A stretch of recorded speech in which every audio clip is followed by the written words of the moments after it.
Beliau menyatakan dalam kurun waktu 35 sampai 40 tahun mendatang, setelah peristiwa G30 SPKI tahun 1965, maka PKI akan bangkit kembali. Jenderal Sarwoedi mengukakan bahwa caranya dilakukan PKI dengan jalan penyusupan di segala bidang melalui pemerintahan, partai politik, militer, dan budaya, seperti yang pernah dilakukan PKI sekitar 1950-1965. Kesimpulan itu menurut Pak Sarwoedi berdasarkan dokumen-dokumen yang berhasil disita dan hasil interogasi terhadap anggota PKI yang tertangkap saat operasi-operasi yang dipimpinnya. Ternyata apa yang terjadi? Kini telah muncul komunis gaya baru KGB di sekitar kita. Banyak ciri-ciri dari komunis gaya baru, namun dengan durasi yang singkat, kami sampaikan 3 ciri terlebih dahulu, yaitu memutarbalikkan fakta, berdusta, dan intimidasi. Yang pertama, kita bicara tentang ciri memutarbalikkan fakta.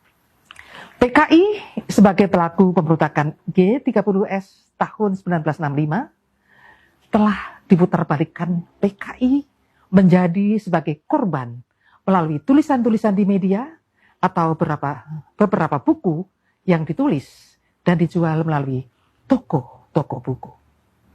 Ini merupakan pemilukan sejarah yang dilakukan pasca 1998. Memang kurikulum sejarah Indonesia pasca 1998 telah menghilangkan sejarah pemberontakan PKI 1948 dan 1965.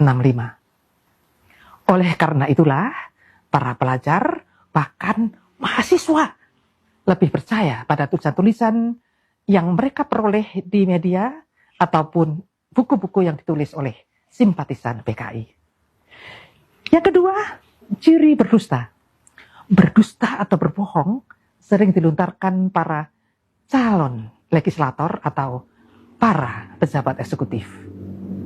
Seorang caleg dari partai tertentu berkampanye begini, nanti kalau saya menjadi anggota DPR RI akan mendorong pembebasan uang SPP di sekolah-sekolah. Setelah jadi, boro-boro ya bersuara seperti itu di DPR. Yang penting menang dulu dan bisa duduk sebagai anggota DPR. Masalah janji kan hanya sekedar janji. Kok gampangnya berdusta pada rakyat? Ada lagi seorang pejabat publik yang pada awalnya berbicara bagaimana cara menangkal korupsi di depan para staf dan pegawainya. Ini bahkan diviralkan melalui media sosial. Baru setahun menjabat, ia ditangkap KPK karena korupsi. Nah, ini merupakan kebohongan atau dusta yang nyata.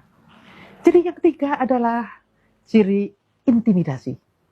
Banyak cara intimidasi yang dilakukan oknum belakangan ini.